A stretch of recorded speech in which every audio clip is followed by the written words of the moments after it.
Very welcome to this company presentation. The company in question is Immunovia, which is a truly interesting company and had some great news flow as late as yesterday.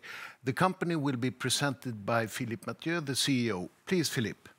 Thank you very much, Peter. I'm very excited to be here. At Immunovia, we're focused on one single, simple but very important mission: advancing the early detection of pancreatic cancer and improving survival rates for one of the deadliest cancers out there. At this company, we've got an ambitious goal to establish ourselves as the leader in the early detection of pancreatic cancer. Already today, we are the front runner and first to market with a blood-based test for pancreatic cancer. Our test is the only one out there which is dedicated to the early detection of pancreatic cancer. And going forward, we are fully focused and committed to building out that front runner position. Our test is based on Swedish innovation and commercialized by us ourselves in the US as the largest and most profitable healthcare market in the world. Maybe a quick history on the company. Our technology approach is based on proteomics research originally done at the University of Lund in southern Sweden, and the company itself was founded in 2007. Our company is listed since 2015 in Stockholm and is since 2018 listed on the main list at the Nasdaq Stockholm. We are present in the US with our own subsidiary located to the west of Boston in Marlborough since 2017, which houses our lab as well as our commercial team, which we have been scaling over the last couple of years. We launched our test as a lab-developed test in the US in late 2021. With this move, the company transitioned from being an R&D-focused company to being an early commercial company. And this is a very, very critical phase in every company's evolution. This phase requires absolute focus on execution and very clear strategic priorities. We are targeting a very substantial market with our unique test, which we size at around 1.8 million individuals in the US alone per year as of today who could benefit from our test. The current strategic priorities of the company are centered around capturing that vast market opportunity.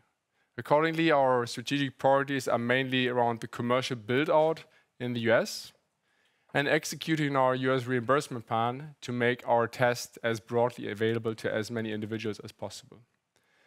Part of that new phase was also a new executive management team, as it usually happens if you enter a new stage for a company.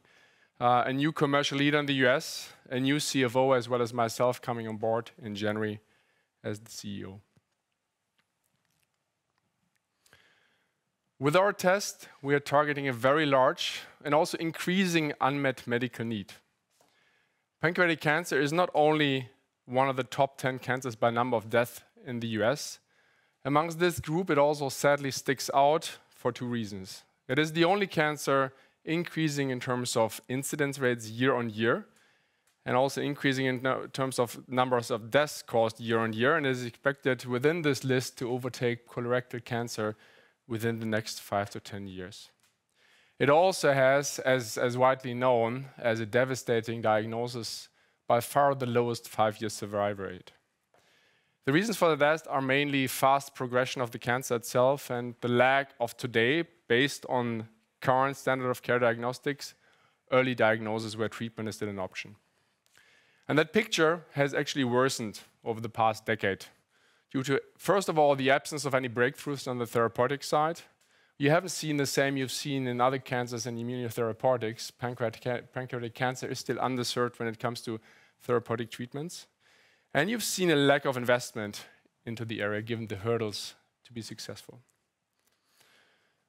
With our test, we are now the first one to launch a dedicated early detection test for pancreatic cancer.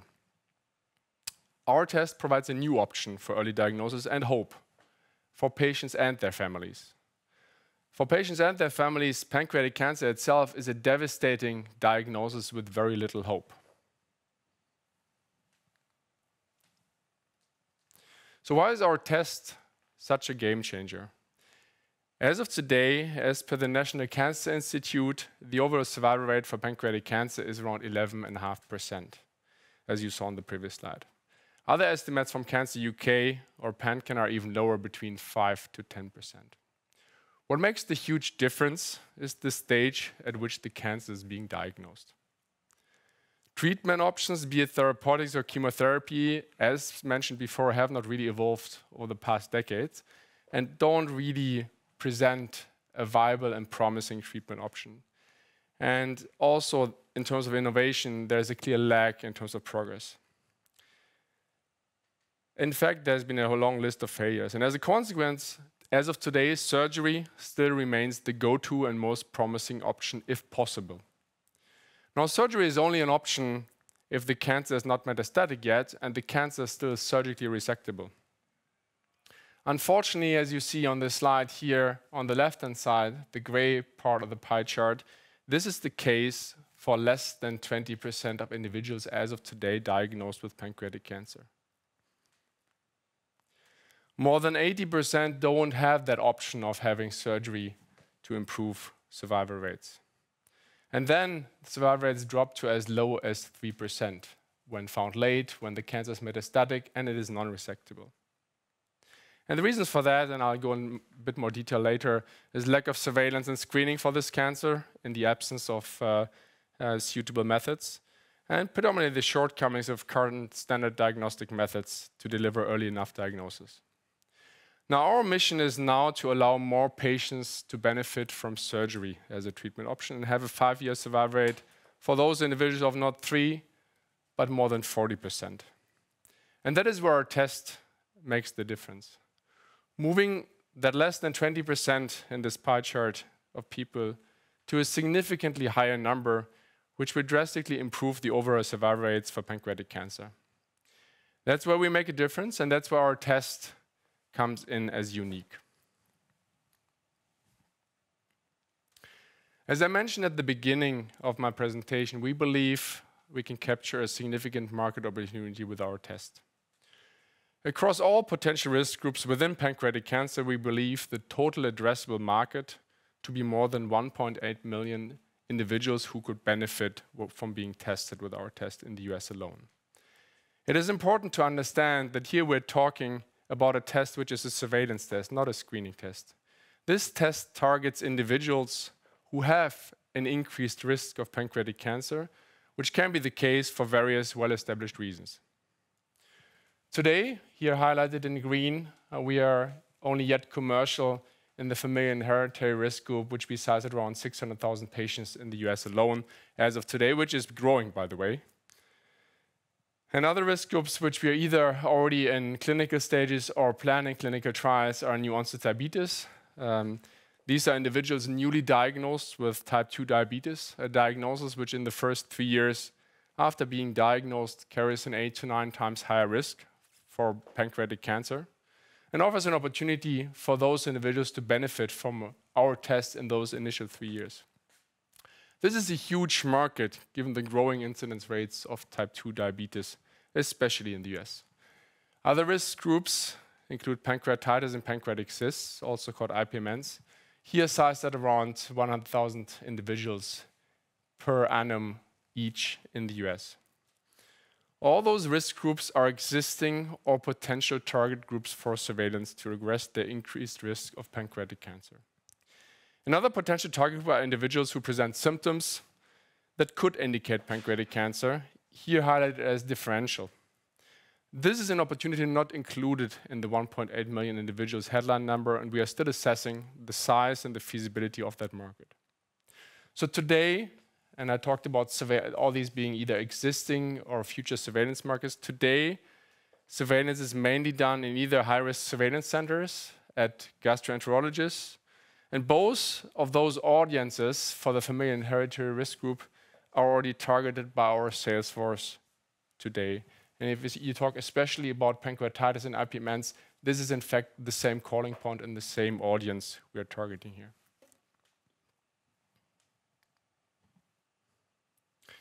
So what is today's standard of care in diagnosing pancreatic cancer and in surveillance? It is mainly MRI and CT. And if you have an abnormal finding which could indicate pancreatic cancer, you would move on to endoscopic ultrasound. So why are not enough people diagnosed early enough? The reasons for that are mainly current surveillance has its limitations. Only a fraction of the people who should be are in surveillance, and the main reasons for that are mainly the lack of awareness and the lack of access. There is also quite a substantial effort to undergo surveillance with current methods year after year after year for decades. It is inconvenient, it requires travel, it requires booking, it requires geographical access to a surveillance center, and especially in the case of MRI and endoscopic ultrasound, it is invasive and carries, in the case of endoscopic ultrasound, its own risks. So current methods have its shortcomings. Especially small tumors, those who you would classify as stage 1 or 2, are very difficult to see in imaging. And imaging is also dependent on the subjective quality of the radiologist who performs the imaging and interprets the picture. So there is a substantial number of failings to identify pancreatic cancer while it is present early enough with what is used today. And for those individuals, surgery is not an option as of today. Those individuals are diagnosed later in stages 3 or 4 when there is very little hope and survival rates are as low as 3%. And this is especially a problem given the fast tumor progression. And here's where our test comes in and makes the real difference. It is today, as I said at the beginning, the only blood-based test dedicated to the early detection of pancreatic cancer. There are other multi-cancer tests, but all of those are, as of today, inferior in terms of performance, and especially not suitable for repeated surveillance, and very difficult, if at all possible, for a healthcare system to follow up. Our test is based on a proteomics approach, which means we are looking at protein biomarkers. These are biomarkers which could indicate tumor formation, which could indicate inflammation, which could indicate immune responses to pancreatic cancer. The test looks at a proprietary combination of those biomarkers and via an algorithm generates a decision value which tells the physician if pancreatic cancer is most likely present or not. And in our case, we use a unique biomarker signature of 9 biomarkers for which we hold extensive IP. And our test has clear advantages, both over standard of care and competing multi-cancer tests, both in terms of performance, but also especially in terms of convenience.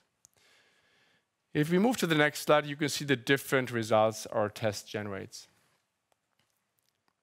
So there are essentially 4 categorical results our test generates. The first one is a high-risk signature is present. In this case, the patient's sample was classified as high risk for pancreatic cancer, and he rapidly undergoes further clinical evaluation through his physician in consultation with our medical director. There's normally a rapid follow-up with endoscopic ultrasound.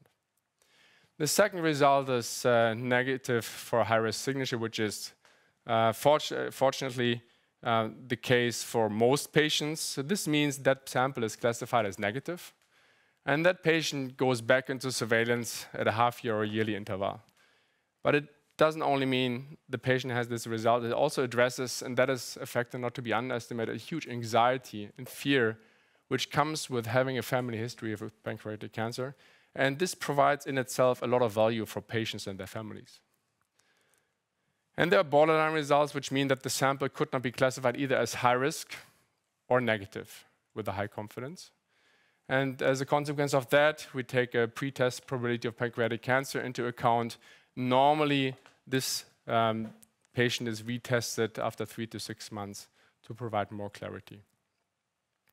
And the last result for the smallest fraction of patients is the test couldn't be performed either for quality control issues, sample transport delays, or CA99, which is part of our signature, not being present high enough to generate a tangible result. Normally, there is a consultation with our customer support team, and another blood draw is scheduled depending on the reason. So what data is behind this? Because decisions taken by physicians based on our test are highly critical and have to be acted on very timely. Our test has been developed and validated over 3 different studies in more than 2,000 samples. All of those studies have been conducted in case control format to show the ability of our test to detect pancreatic cancer and ensure we don't produce false results across different stages of cancer. The most important row here is the third one, where you see the very good specificity and sensitivity our test produces. Specificity always in the range of 98 to 99%. And the sensitivity as late as in the validation study, which we published earlier this year, peer-reviewed, as high as 92% across stages. And the most important figure here is the performance to diagnose pancreatic cancer early enough of 89%. This year we also announced positive results for our prospective PanFAM study, which confirmed the specificity, which is very positive, especially in low incidence cancer like ours. Critical for our success from the beginning and for the future especially are our relationships, which we've been building in the US as our market since we are present there and before. Since 5 years, we've got great ties with all the main patient advocacy groups focused on pancreatic cancer, with whom we've been working since then, including the National Pancreas Foundation, Pancreatic Cancer Action Network, and Lustgarten Foundation. And this is very important, not only to drive awareness, educate patients, educate doctors, but also drive inclusion of our test into guidelines to make sure as many people as possible are tested with our test. We're also working in close collaboration with a growing number of leading physicians and institutions here shown at the bottom. Some of the groups at the bottom are institutions we've partnered with for a long time. They have been either participants in our trial, have been participants in validating our test, or are using our test today. And some of those are also early adopters working with us now, in particular in the context of the physician experience program, which we are conducting in more than 20 high-risk surveillance centers across the US. As I said, those relationships we have built have played a critical and will be a critical role for the company's leadership position. And that is very, very hard to replicate what we've accomplished there over the last more than 5 years. So what is our commercial approach in terms of commercializing our tests, which hit the market end of last year? In order to be capital efficient and get the approach right, we use a staged approach towards commercialization. We are currently in the launch phase, and as I said, the initial risk group of genetic and familial risk factors, i.e. those who have a genetic risk factor or a family history of pancreatic cancer. This intended use has a very targeted calling point. We're here talking about around 200 high-risk surveillance centers, all of which we know, since we've been working through the market for the last more than 5 years and working with a lot of those high-risk surveillance centers, and around 3,000 gastroenterologists, which are specialists looking at pancreatic cancer, where we also have done an extensive mapping exercise so we know who are the high prescribers.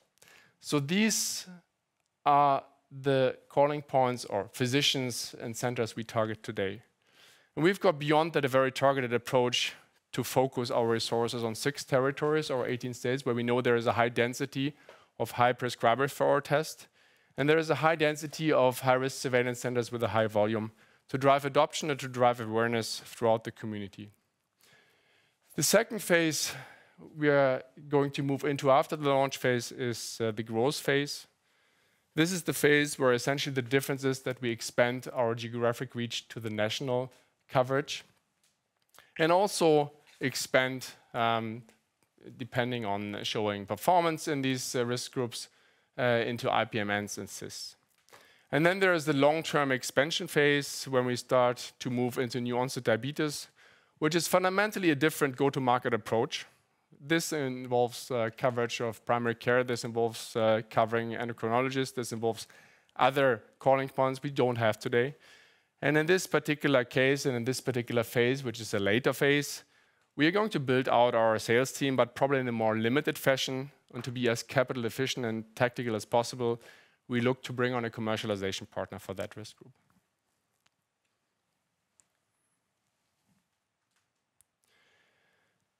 We are laser focused on what needs to be done to make our test as widely available and drive adoption as fast as possible. And key for that is reimbursement. We've made significant progress in executing on our reimbursement plan this year. The key milestones accomplished are the Physician Experience Program, which we launched in April, May this year, which is driving adoption amongst the early adopters of our test, with whom we've worked in some of those for a long time. And those also act as advocates for our test with regional payers targeting coverage for our test. We also obtained in October, or becoming effective in October, announced earlier, a unique identifier code called PLA code for our tests, which allows both providers as well as physicians to indicate in submitting claims our test with a unique code. And most recently, as of yesterday, we received something with which we are extremely happy with. We received the final determination on the payment rate from Medicare. As we said earlier, about 2 months ago, we received a preliminary determination. This was yesterday confirmed. And this is a very attractive price, which was confirmed yesterday, pricing our test at around $900. We had put out there a list price of $995. And the great thing about that is that not only followed our recommendation, which we made to CMS to effect that price, but also takes into account not only economically a good price for us, but also a price which takes into account that this is an annual test which has to be paid year after year after year. So currently we are obviously focused on driving in our discussions with payers coverage decisions. We're mainly in discussions currently with more than a handful of payers, and the progress I see there is something I'm very, very happy with. Important milestones going forward for us are obviously those targeting those coverage decisions, driving innovation pilots with payers, licensing in the only remaining state in New York. In all the other states, we've got approval for our test. And achieving not only a statement of support from the main patient advocacy groups for our test, but also inclusion in guidelines, which is very important for further adoption of our test in regular surveillance.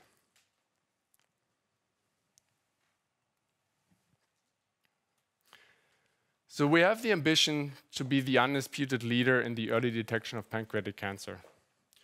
Over the course of this year, we've made significant progress in that regard in all relevant areas.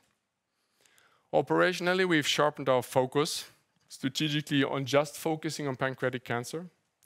We significantly strengthened our US team, both through hiring a new, highly experienced leader, but also by expanding our sales team.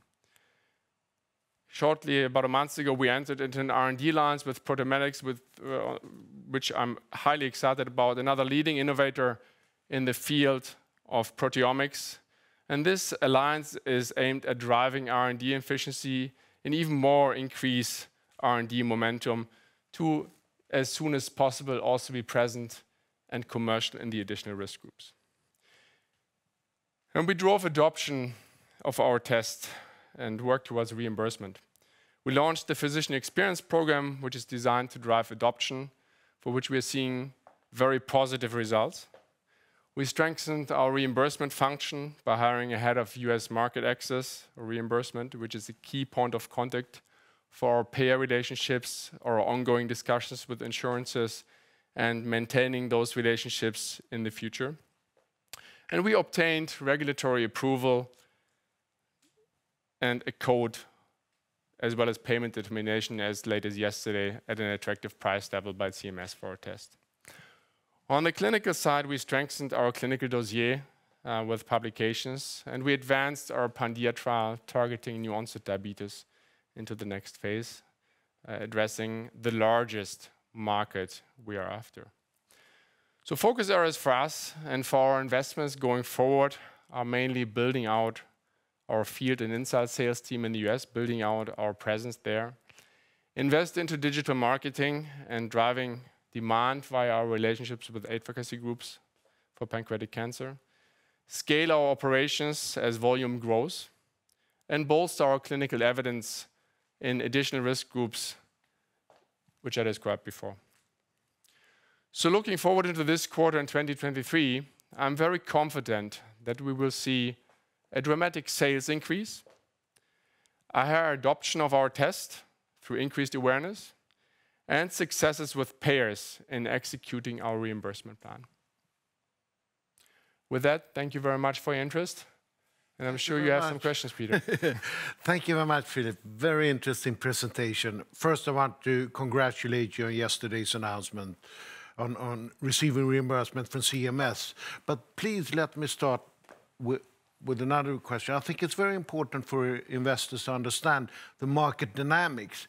Describe today, prior to your test, how in these high-risk surveillance centers, which is the first one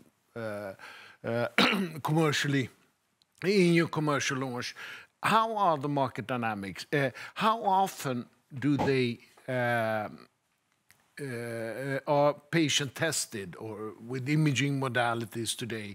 In general, I know it's, I mean, the US market is very heterogeneous, but in general, how many patients do they see per week and so on? So basically the market dynamic as is today, prior to the launch of your test. Sure.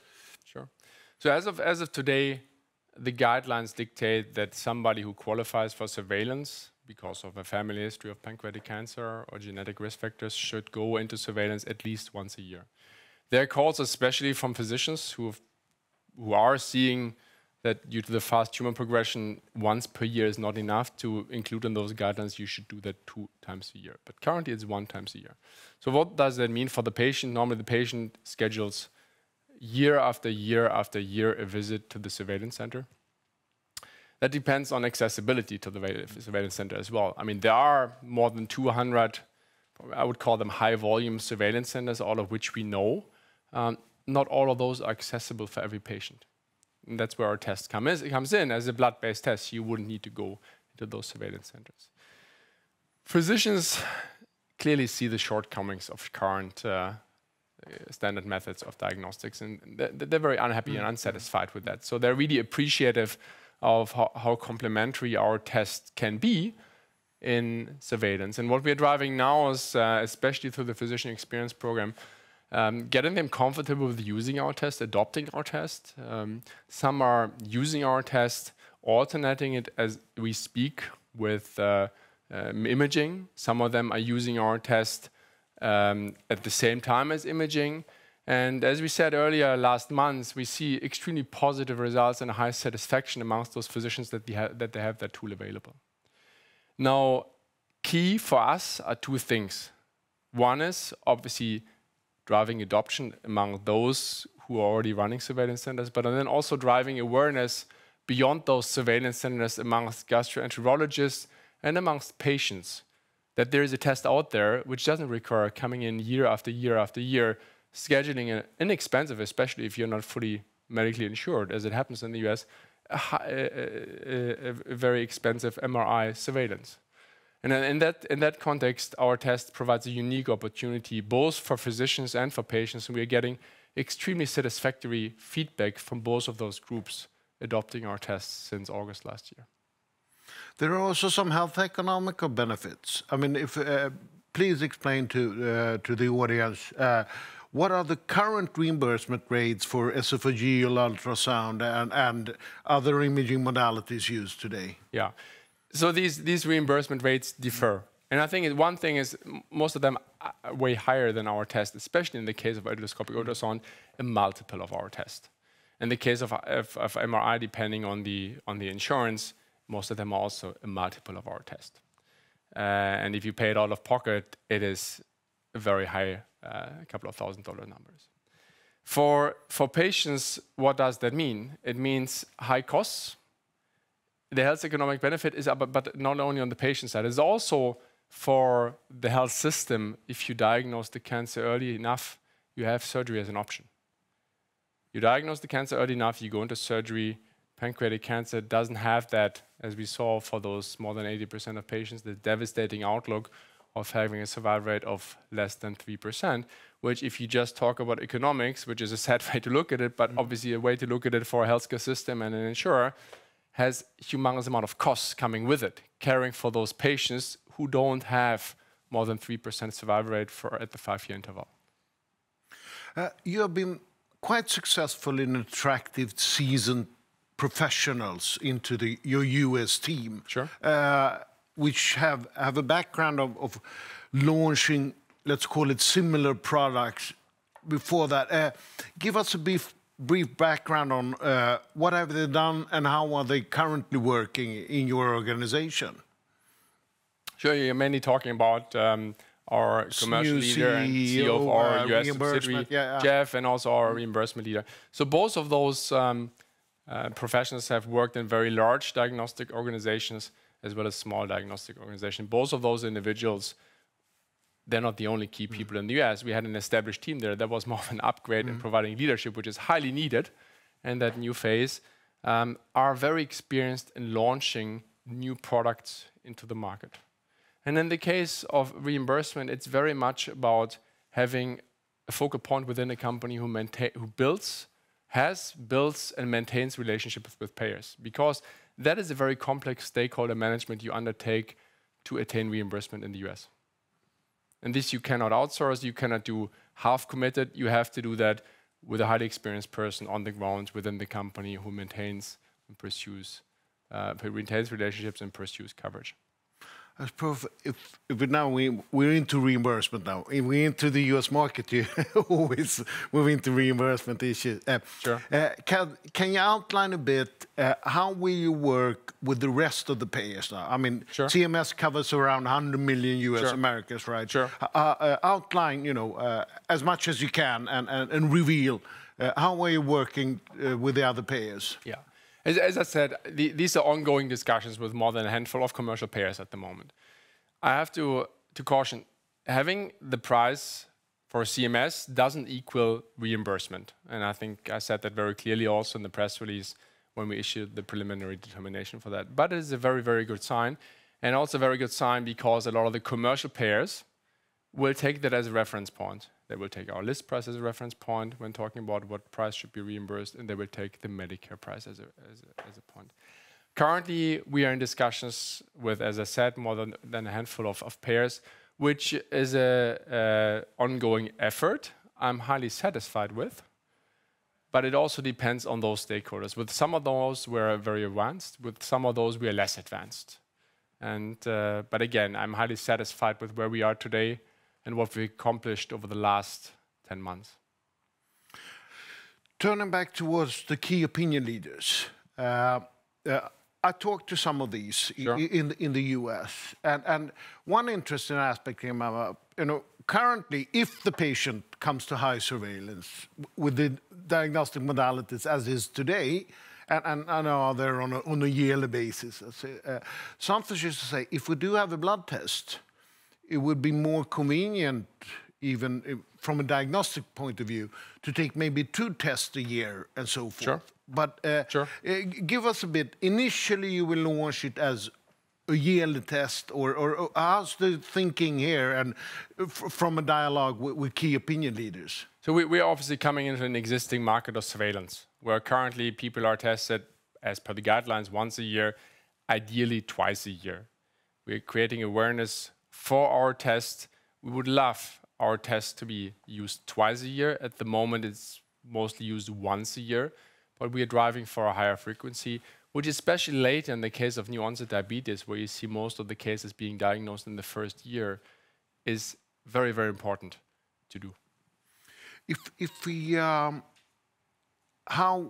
will you support your launch and your growth prospect ongoing on the R&D side? Sure. What are you doing now, and what will you do? Sure. Obviously, let's say the threshold, once you're a commercial company, the threshold or the speed at which you need to deliver on the R&D side increases as well. Part of that was why we entered into the R&D alliance with Temadag. We are actively pursuing those additional intended use or risk groups, new onset diabetes, IPMNs, and pancreatitis. That is where the R&D focus at the moment lies. As I said, in April this year, the company's strategic focus is purely on pancreatic cancer. but the R&D focus obviously across different intended users or risk groups. That's where the R&D focus lies. That's where it will lie for the foreseeable future. For obvious reasons now, we've only talked US. I mean, it's the biggest market. That's where you've launched, and that's where you will grow. But give us a flair. I mean, we do know that leading key opinion leaders from other geographical areas, especially in the UK, are very interested in this. Sure.